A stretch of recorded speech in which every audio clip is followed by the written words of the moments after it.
This is the Filmcast. Welcome to our conversation about this movie. I'm going to read the plot summary for Bullet Train from IMDb. 5 assassins aboard a fast-moving bullet train find out their missions have something in common. This comes from director David Litch, who's one of the people behind John Wick, very talented director. And the trailers for this looked pretty cool. Bullet train action movie, excitement, starring Brad Pitt and a cast of characters that's really impressive. Let's start with Devindra Hardawar. What did you think of this movie? You know what, guys? I'm a man of simple pleasures. Okay, I like my hitmen quippy. I like my action clear and inventive. I like my train's bullet speed. Okay, so this movie just kind of worked for me on a lot of levels. This movie does not reinvent the sort of like quippy gangster genre, which is so many things. It's basically Snatch. This movie feels like it could be a sequel to Snatch, which also featured Brad Pitt. But I will say, we just came off of reviewing The Gray Man, a movie which I felt negative emotions about, like zero. I had no feelings. I hated so much of that movie, and the fun that I think maybe you felt, Jeff, in that movie, I kind of felt here. It's not reinventing the wheel, but it is a lot of fun. Like, I saw this movie on a Friday night after a very long week of juggling the kids, and I was like, you know what, this is a nice break. I'm just chilling here. Brad Pitt is doing his, like, it is a good, like, annoyed slash Brad Pitt going for like self-help type of thing. This is basically Brad Pitt doing a Ryan Reynolds impression, which, depending on how that sounds to you, if that sounds exciting to you, I think you'll like it. Or not, I don't know about that. Like, I also don't know about that. Less smarmy. It is more Brad Pitt trying to do. It is Eat, Pray, Love Brad Pitt, who is also an assassin. Like it is kind of that. But I had a lot of fun with this. I think the action is good. I want more things, like more action scenes featured on trains, especially bullet trains. I think I mentioned this before, but not since the Wolverine, which is almost a decade old at this point, have we seen like a good bullet train action sequence. So I think that kind of lends itself to a good setting. I like the variety of characters here. I saw a lot of disappointed reviews in this movie, and I think it hits differently. Like, you got to be on this movie's wavelength. I miss the sort of like Guy Ritchie movies where people would be very quippy and Tarantino style, where the narrative would like be all over the place timeline wise.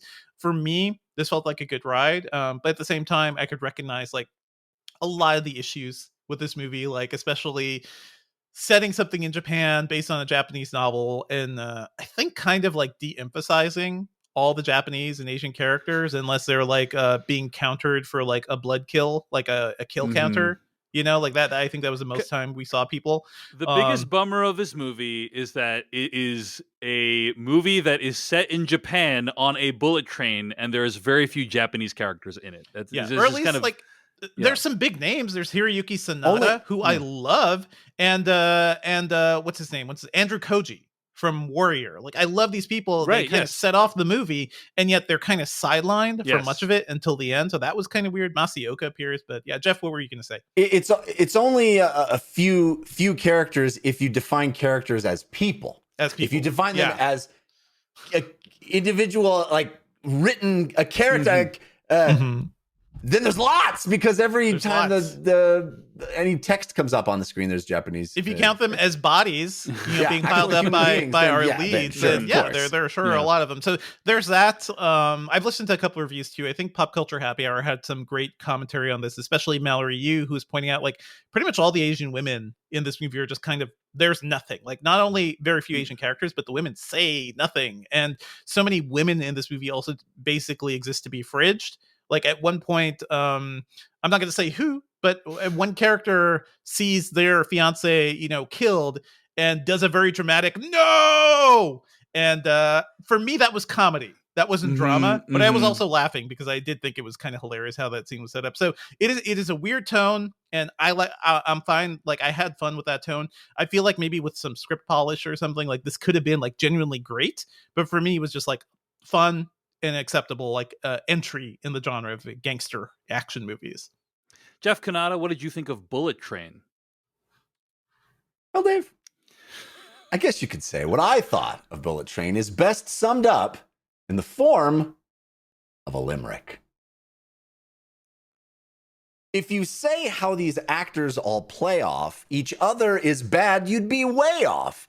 It's too clever by half, but it gave me some laughs, and I loved all the setups and payoffs. Nice. Ooh, nice. Very well done, Jeff. Well done. Thank you. I agree with Devindra. I had a blast with this movie. And yes, I did talk about having fun with Gray Man. This is real fun. Real fun. Fun. It is. Yeah. I will acquiesce to that. It is more fun than Gray Man, which I had fun with. But this was a blast. The first few minutes in, I was like, Ruh-roh. Is this just like trying to be Lock, Stock, and Two Smoking Barrels real hard? But I think the movie, I really applaud the script, which evidently the screenwriter, based on a book, but the screenwriter is like the first major thing the screenwriter has credited, for, and it is it works like this interlocking puzzle box. Every single thing is a setup for all of it is paid off. Everything interlocks almost too much. It's almost too. It is cute. a Hitman level. It's a Hitman level in movie form, basically. Yeah, this entire thing. Yes, like you're talking about the video game Hitman, yes, right? Like yes. the video game Hitman is known for these incredibly intricate setups and payoffs, and like they'll say like the victim actually likes skateboarding on weekends, and then you'll like use a skateboard to like take them out or something. Everything pays off. Yeah, and that's how this movie is, and I found that very, very satisfying and fun. It's almost too clever. It really is too cute, too clever.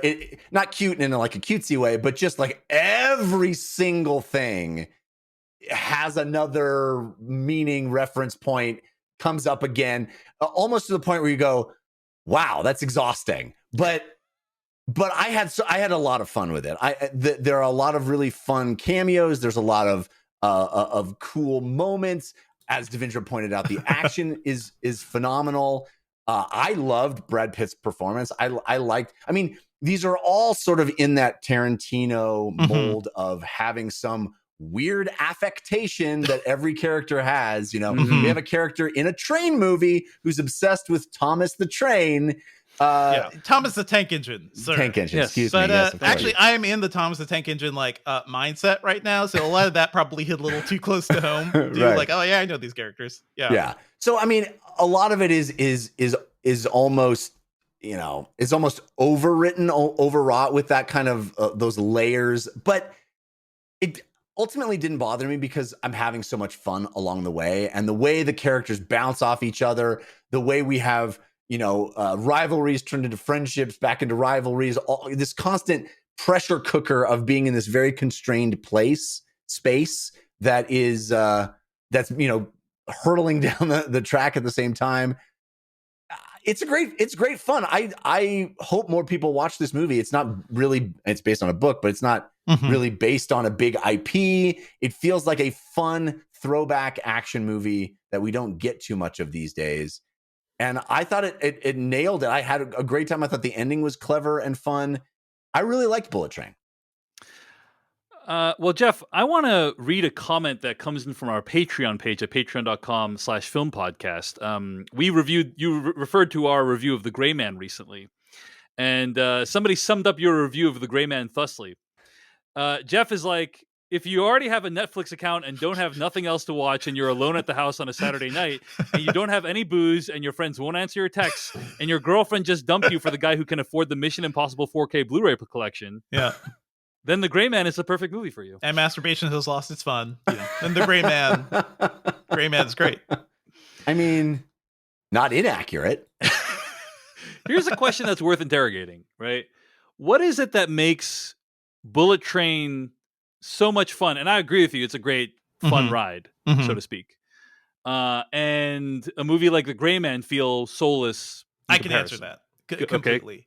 Go ahead. Because it has interesting characters, and there are different tones. People are still quippy, and people were quippy in The Gray Man, but the quippiness was like one tone. Like everybody felt like the same character, and there were so many dialogue scenes in The Gray Man where people are just like annoyed at each other. Like everybody was like, the conversations were questions, back and forth, and it was constant annoyance. And I just kind of got a little like it felt like the same thing over and over. Whereas this one's like, you got Brad Pitt doing his Zen thing. You've got Brian Tyree Henry and what's his face, Kick-Ass, basically Aaron Taylor Johnson. Aaron Taylor Johnson, also looking like super buff, super great right now. Yes, you get different vibes of characters, and I kind of appreciate that. And then you get Bad Bunny coming in, just giving you a completely different, like you get like a Mexican gangster movie or like Spanish gangster movie, like within this movie. I kind of like being thrown around like that. So for me, the vibe was just much more interesting. Like, it was a much more compelling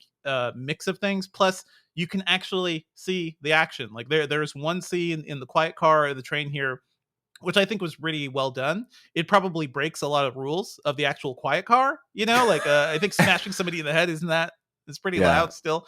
But the way it was inventive and the way you could actually see things, like, clearly you could tell like David Leitch cares about this stuff, and I appreciate that. Like, you could tell this movie's coming from a stunt guy, and honestly I'm happy to see it too, because last movie he made was Hobbs and Shaw, and that movie was all slick action, quippy guys. Once again, like, it felt overly slick. Those guys aren't family to me, so I never quite saw that movie in the Fast and Furious series. Mm-hmm. This feels more like, okay, he's trying to do more like Snatch, maybe not as grounded as something like Atomic Blonde, but I like this. It's certainly fun to see. Yeah. Hashtag no relation. No. Mm-hmm. That's a pretty good response, Devindra, in terms of like why this is better. And I think that there are actually relationships in this movie that I care about. Yeah. The Gray Man, that was true to some degree, like Ryan Gosling and his, I guess, niece-like character, right? Like that was kind of a cool connection a little bit, but yeah, there's some friendships and some moments in this movie that are really great. I was actually surprised at how incomprehensible some of the action in The Gray Man was, because the Russo brothers have shown that they know how to do good hand-to-hand fight scenes and have it be like legible on the camera. But I think you really can't top, David Leitch and the way that they frame each action scene with like basically relatively wide shots, and they generally try not to cut too much because they want you to appreciate the artistry of the action scenes. And I think you definitely get that with Bullet Train. I had a lot of fun with this movie as well. I think it was a blast and kind of this. I'm not sure if Rube Goldberg-esque machine is the best way to describe it, but it just felt like there's all these moving parts, like all these moving pieces, and at the end, like they're all going to converge and pay off in some satisfying way. And I think in general it does.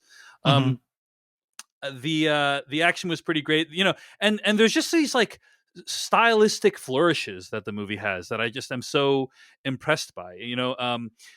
Bad Bunny, who plays Wolf, right, as you mentioned. There is a sequence in which that character's entire life is introduced to you, and it reminds me of like almost like Michael Bay at his best, where you just show you like these quick little. I mean, segments that's freaking. It's Guy Ritchie. Like, that's what it's the Guy Ritchie thing. Like, I watched Snatch so many times. Like, we probably watched Snatch together at some point in college, Dave. But I watched Snatch so many times, the DVD broke. Like, there was a crack on the DVD because I ended up rewatching it so much. So wow. it is that kind of vibe of like fast paced. Like, oh, you're talking about this story now. You're back over here. Even though the actual strange story is pretty self contained. So yeah, totally. Yeah. From an editing perspective, I agree with you. I think the Michael Bay reference is just the idea that like Michael Bay knows he can show you 5 seconds of a person's life. The opening of The Rock, or something. Right. Yeah. Like, he can show you 5 seconds of a person's life, and then like you instantly have a sense of what that person is, like who that person is. And I think this movie does that as well. So but I agree that the Guy Ritchie comparison is very apt. So, but can I say something? Do a tangent real quick. Something that occurred to me in watching the Light and Magic, the ILM documentary, that maybe have been obvious to everybody, and it just didn't. I didn't really lock it into place. So I may be the last person to make this observation, but we have seen cinema, the pace of cuts increase over the last few decades, and to the point where I think movies today would be incomprehensible to somebody in the 70s in a lot of ways, just be overwhelming the number of cuts. And I always thought that was sort of a function of more familiarity with the medium and people having shorter attention spans and having more input, and so we kind of get things quicker. We have a visual vocabulary that maybe people in the 70s and earlier did not. But for the first time watching the ILM documentary, I realized, oh my God, it's also because the process of editing a movie makes that possible. Like, it was just not people literally physically cutting celluloid and chopping it together was laborious and time consuming. And so you weren't going to have 400 cuts in 2 minutes because you just weren't going to do that. And now because you have it on a computer and it's all digital and it doesn't matter, and you can just, try things and put things together very fast. It was the first time I went, oh my gosh, technology allowed that as much as taste, Yeah. All right, folks. Well, I think there's a couple more things to talk about. So why don't we get to spoilers? But overall, it sounds like we had a fun time with Bullet Train. And I think the reviews have been really harsh on this movie in ways that I was not expecting. But I had a great time. Sounds like you guys did too. Good matinee. If you're bored. Yeah. I thought you were going to hate this movie, Dave. Yeah. Really Honestly.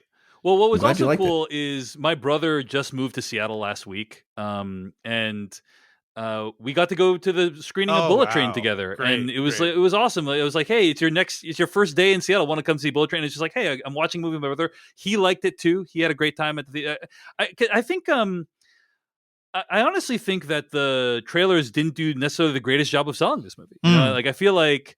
The trailers didn't sell it for how intricate and how fun and how good the action was, and how kind of like relentless the pace was. So yeah, I had a great time with the movie. I liked it. So, all right, folks, let's get to spoilers for Bullet Train starting right now. We can talk a little bit about some of the cameos in this movie.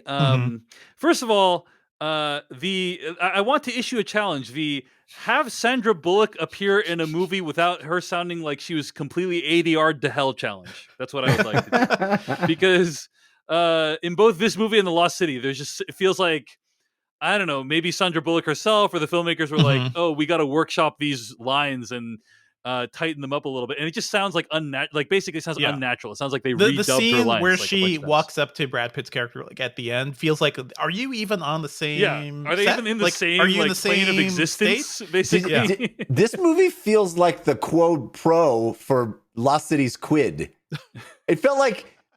Like Brad Pitt and Sandra Bullock. No, that's true. You're right. It just felt like they made a deal. Like, okay, here's what you be cheap in my movie, and I'll be cheap in your movie. You come in for a day here, and I'll come in for a day there. That they've talked about that. So yeah, that's awesome. I love that they, these two of the biggest stars in the world have like this working relationship. But also, I have to say, like, I didn't recognize Sandra Bullock at first. I was like, who is that voice? But she has a very like pleasing voice. I'm like, what a beautiful voice that person has. Yeah. And then at the end, you find out it's Sandra Bullock. It's like, oh, of course, like one of our biggest I felt movie that stars, from the trailer too. Like she's a prominent voice in the trailer. So a lot of people were talking about the cameos in this movie. I didn't feel like Sandra Bullock was one, but okay, maybe her voice isn't as ingrained in everybody else like it is me. Ryan Reynolds is the best cameo because it is the definition of cameo. It's literally like also the perfect amount of Ryan Reynolds I want in a movie right now. Just like a glimpse. You're not saying anything? Great. Yes. Well, I wonder how much he got paid because I'm saying that Brad Pitt is basically playing the Ryan Reynolds role, so it's funny when Ryan Reynolds shows up in the movie for like 3 seconds, Well, yeah, because the whole idea is that he's filling in for Ryan Reynolds. Yes, that's it was supposed to be Ryan Reynolds doing the job, and he couldn't make it, so he got Brad Pitt. Yeah, which is so brilliant. It's really, it's pretty good. I knew I loved this movie when Channing Tatum popped up. Like what you get to see Tates in there. We've talked about this before. That's really all I need. Like a little bit of Channing Tatum. In another universe, he could have been like a bigger role in this movie too. And it feels weird to see him kind of ease back into things. Also from The Lost City, right? Yeah, you get part of that Lost City deal. I think it's like a 3-way trade. Jumped in. Amazing. I will say, it took me a long time to realize that was Michael Shannon as the bad guy. Like he has a very distinctive face, and I was like, oh. Who is that? Like I was racking my head until I saw the credits. Oh, really? So that's funny. Yeah, I knew instantly, but also I was like, the whole movie, you don't see the guy. Who's this guy? So you're like, oh, they have to be building up to something good. And I have to say, Michael Shannon was a great payoff. Like I was very happy with that as a Russian gangster in Japan too. So he has like the Orientalism going on as well. Like okay, it's kind of fun. Yeah, I like that.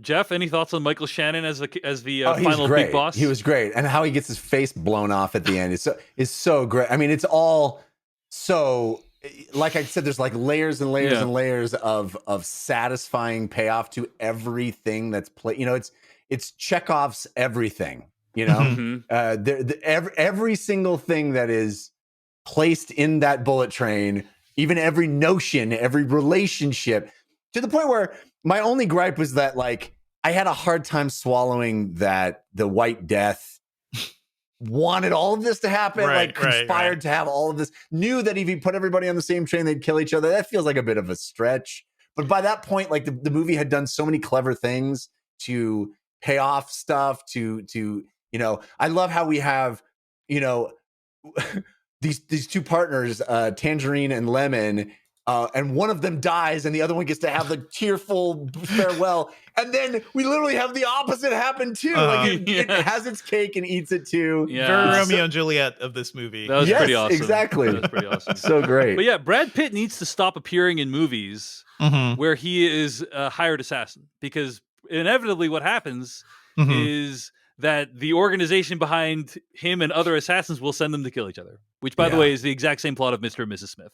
It's true. So he's not a good assassin in movies. That's kind of what I'm trying to say. He's destined for termination. Killing them softly too, like they wouldn't pay him. Shades of that in that. Yeah. Go ahead. I also love that. I kind of I should have said this at the the main review, but I love that the central idea of this movie is, what if an action movie with a bunch of really lucky people? Yeah. Like, this could be the long shot movie. Yeah. There's a Marvel mutant, Marvel character in the X-Men universe called Longshot. And I was like, this is how you do the long shot movie. They did Deadpool 2, which David Lynch did. That's true. Yeah, so, you're right. Yeah. Good point. Maybe that is the part of the overlap there. That was Zazie Beetz too, right? So, and she's in this. But it was like Joey King's character, the princess in this movie, is like the lucky one, right? And she keeps like lucking into surviving her situations. Well, I think everybody is the lucky one. Like Brad Pitt is constantly talking about his luck. He feels like he's the bad luck person. And Sandra Bullock is trying to convince him, no, you are very, very lucky. And he constantly is lucky over the course of this movie. So it's like these people fighting each other, but all of them have really good luck. I thought that was really a fun. I've never seen that before. I thought that was a fun notion. Did you ever see that movie Strange Luck on Fox? What? This is starring DB Sweeney. You guys remember that show? Do not remember this. There was so for a long time on Fox, if I recall correctly, The X-Files aired on Friday nights. Yes. Right. And this is before, when people used to watch TV on when it aired. And Fox kept trying to find a movie to like, or a show, I should say, that would go in the slot before X-Files. That would like, and they're like The Legends of Briscoe County Jr. and like Mantis and like all these Erie, shows Indiana. that like they could never get into. And one of those shows was Strange Luck. And the idea behind the show was that DB Sweeney was this guy who had like this weird luck where like no matter what happened, like everything would work out at the end pretty much in some weird way. Anyway, R.I.P. Strange Luck, a show that aired for one season and no one watched. Luck is a superpower. I think of Intacto, a movie I think you've seen as well. And that's the Juan Carlos Fresnadilla movie where luck is like a thing that you can get and can be taken away. That's the movie where like people are like running full speed while blindfolded through a forest, and like that imagery always stuck with me. So yeah, love luck. Love seeing it portrayed in different ways. Bullet Train is pretty fun, but do we think this movie is trying to say anything at all, or is it just like a fun exercise? I think to the extent it's trying to say anything, it's like don't be an asshole, basically. Right? Like, yeah. But that's basically all of the pseudoscience mumbo jumbo that Brad Pitt is professing throughout the movie. I think on a certain level the movie kind of believes it. You know, I think the movie as a whole is saying, hey, we can be better. We can be nicer to each other. You know, calm down, talk, use your words. Use your words. Yeah. I think the movie believes all that stuff. Yes. If we all just if all these assassins just sat down and communicated with each other, they could figure out they were all being paid by the same person. You know, they could have figured out the whole. They could have figured it all out. They could have figured it all out. None of them would be killing. Said something. Yeah. Yes. None of them would be killing each other. So I mean, at the end of the day, go ahead.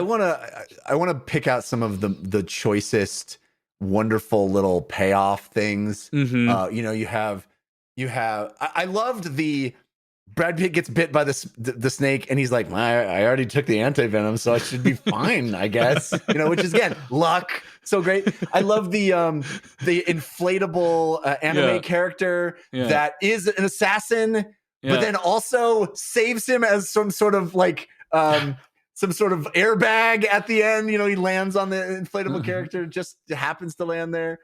I mean, there's so many wonderful tie-in things of stuff that gets set off and paid off in unexpected ways. I had like 4 more that I was going to bring up, but now I can't think of them. I thought it was so smart and almost too smart. Like everything works. Everything is something else more. I can't remember the other ones I was going to bring up, but there's a ton of great ones. I mean, the Thomas Tank Engine thing, like the diesel, that's pretty with good. The diesel, that was pretty good. With the sticker and everything. Yeah. I'm blinking now, but anyway, the movie is like just chock full of all that stuff. Whatever, I can't think of any more of them. But we obviously chose a great episode to do as our first video. watching Jeff try to think of the stuff that he didn't remember. Well, may I recommend notes next time, Jeff? That might be This movie is moving too fast. You can't write. You can write. You can write down the limericks, but not the notes. So. Yeah. Okay. All right. Well, I'll take what I can get. So. All right, folks. Any other thoughts on Bullet Train? Great time. A lot of great setups and payoffs. I think overall, I'm glad to see David Leitch, still kicking ass and doing things. Like, I want the people who used to be the grunt guys, the stunt guys, to keep succeeding, because they're delivering us the better action movies these days. Like John Wick is all that. Like, so much of the stuff they're producing. I want a sequel to Atomic Blonde. I don't know if that'll ever happen, but I'm glad he's still kicking ass. Yeah, it's cool to see Hiroyuki Sanada in movies and he's so rad, kicking ass and bringing his gravitas to what is a very silly movie and a very silly role. You know? Doing he has a sword hidden in his cane, and we were just waiting to see it. I wish Andrew Koji had more time to shine, because he was basically he is just in a thankless role in this movie. That is the big disappointment. Is you only have a couple of Japanese characters in it. Andrew Koji is one of them, and he spends most of the movie basically not acting of his own agency, right? And he is a guy who can actually kick ass. He's been he's done several seasons of Warrior, so it's a shame we didn't get to see him actually flex more. It's so weird. You have Andrew Koji in a movie and he's not in most of the action scenes. That's just a bizarre decision to me. So agreed. We get to have a little bit of Weekend at Bernie's in this movie. Love it. Aaron Taylor Johnson outside the train, and the only way back in is to headbutt the window to get himself in. Great stuff. I mean, there's lots of little flourishes in this movie. The fight scene in the diner area where they have to stop because the lady comes in and asks them if they need any help. And they're just kind of waiting there to wait.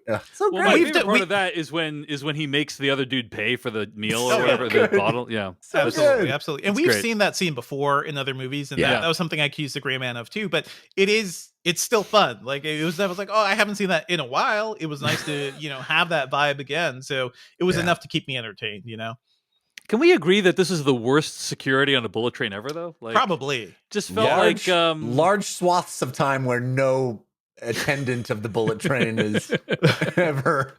It's just Masaoka. It's just Hero from Heroes, basically. And at some point, it's not even clear when the White Death buys all the tickets and asks everyone to get off. But at some point he does. I don't get that. But I don't know. And another thing at the end, the post credits scene with we find out it was Lemon who takes her out at the end with the truck, and how he got there. It's just all great fun, Indeed. All right. I think that's going to wrap us up for our review of Bullet Train. And at the end of the day, it is really impressive that David Leitch and the filmmakers behind Bullet Train made a movie. Thank you so much for watching this video of the Filmcast. Check out these other videos that we have available, and be sure to hit like, subscribe, and hit that bell icon to get other videos from us in the future. You can also go to thefilmcast.com to catch all of our audio podcast versions of all of our episodes. And support this podcast at patreon.com/filmcast. patreon.com/filmpodcast, where you can sign up for ad-free episodes and exclusive After Darks. Thanks so much to everyone who makes the Filmcast possible.